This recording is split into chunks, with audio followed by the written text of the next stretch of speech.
শিলিগুড়িতে মানব পাচারের চক্র ফাঁস। পানি ট্যাঙ্কি সীমান্তে উদ্ধার নাবালিকা সহ নেপালের 7 তরুণী, গ্রেফতার 2।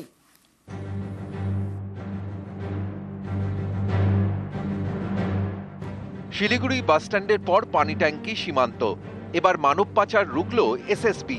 উদ্ধার নাবালিকা সহ 7 তরুণী, সকলেই নেপালের বাসিন্দা। পুলিশের জালে নেপালের বাসিন্দা জপন গুরুং এবং নকশালবাড়ি এলাকার গাড়ির চালক দীপেশ गुरुंग।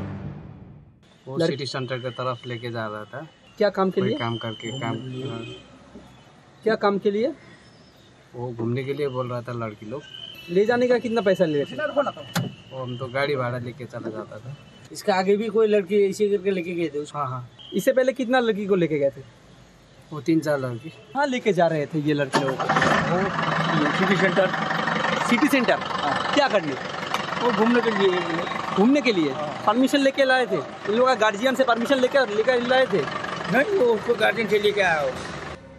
খড়িবাড়ি আন্তর্জাতিক স্থল বন্দর, এখান থেকে ভারত এবং নেপালের মধ্যে যাতায়াত করা যায়। শুক্রবার সন্ধ্যায় স্থলবন্দর পেরিয়ে ভারতে ঢোকে 7 জন তরুণী। তাদের সঙ্গে নেপালেরই বাসিন্দা জপন। সকলেই একটি গাড়িতে ওঠে। এতজন মেয়েকে একসঙ্গে দেখে সন্দেহ হয় এসএসবির, জিজ্ঞাসাবাদ করে। পরে তারা জানতে পারেন কাজের টোপ দিয়ে 7 জনকে নেপাল থেকে আনা হয়েছে। কয়েকদিন রাখা হবে শিলিগুড়িতে, তৈরি করা হবে ভারতীয় নথি। সেই নথি দেখিয়ে পাসপোর্ট হাতে পেলেই হংকং।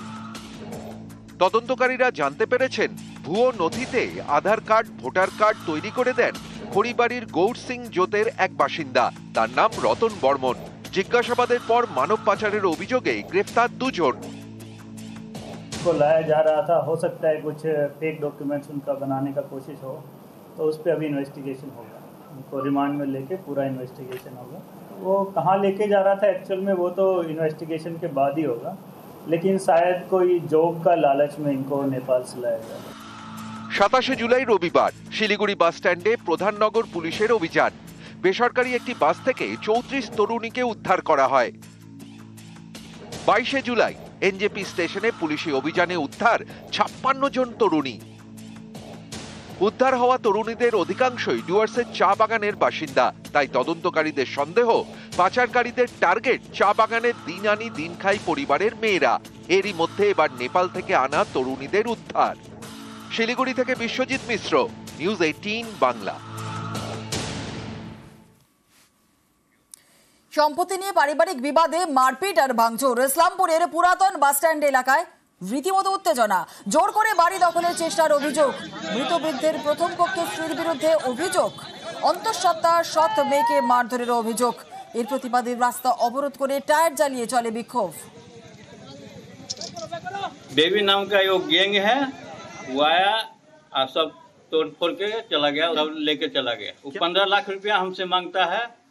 15 लाख रुपया हम गरीब आदमी कहाँ से लाएंगे? वो जगह लेगा, जबरदस्ती जगह बोलता है हमको देने की। जगह तो हम मेरा नाम से है। वो दावी करते थे जो हमारे দোকান লাগবে আমার, মানে ও যে বলে আমার পাতি লিখে গেছে। যে বয়স্ক ভদ্রমহিলা, তার কেউ নেই, তার এক ছেলের বউ আছে।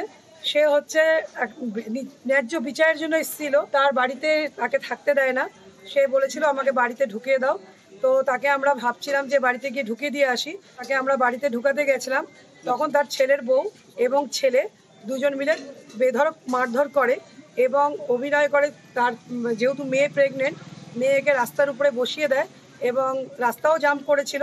কিছু ছেলে পেলেকে নিয়ে এসে আমাদের উপরে হামলা করে এবং পাথর ছোড়াছড়ি করে।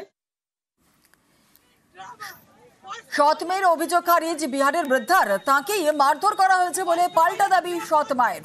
বিহারের বৃদ্ধার পাশে স্থানীয়দের একাংশ।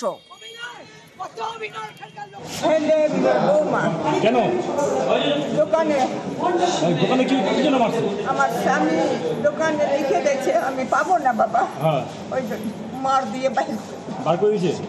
দোকান চাচ্ছি, আমাকে ঢুকতে চাচ্ছ না, আমাকে মারলো। বাইরের লোকজন নিয়ে আসে, দোকানটা ভাঙে, সবাই ভিতরে ঢুকে গেছিল। ডেলিভারি পেশেন্ট, তাকে মারা হয়েছে। এরা মস্তানি করতেছে, বলছে এখানে বাড়ি করছে, কি করছে, বাড়ির একটা মিনিমাম ঝগড়া আছে, সেটা নিয়ে বাইরের লোকজন নিয়ে এসে গন্ডগোল করছে, ভাঙচুর করছে, মারছে। পরস্পরের বিরুদ্ধে থানায় নালিশ দুপক্ষেরই।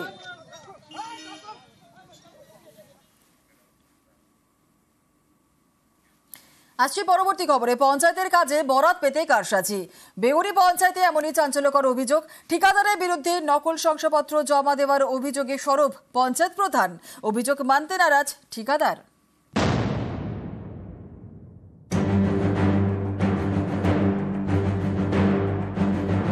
হাওড়ার ডোমজোড় এখানকার বেগরি পঞ্চায়েতে ঠিকাদারের বিরুদ্ধে কারসাজির অভিযোগ। পঞ্চায়েতে কাজের বরাত পেতে নকল শংসাপত্র জমা দিয়েছে ঠিকা সংস্থা। এই অভিযোগ তুলেছেন পঞ্চায়েত প্রধান সুভাষ ঘোষ। এই ঠিকাদারের বিরুদ্ধেই শংসাপত্রে কারসাজির অভিযোগ। বেগরি পঞ্চায়েতের প্রধানের দাবি, স্ট্রিট লাইট বসানোর কাজের বরাত পেতে জেলা পরিষদে শংসাপত্র জমা দেয় ঠিকা সংস্থা। সেই শংসাপত্রটি নকল বলে জানিয়েছে হাওড়া জেলা পরিষদ।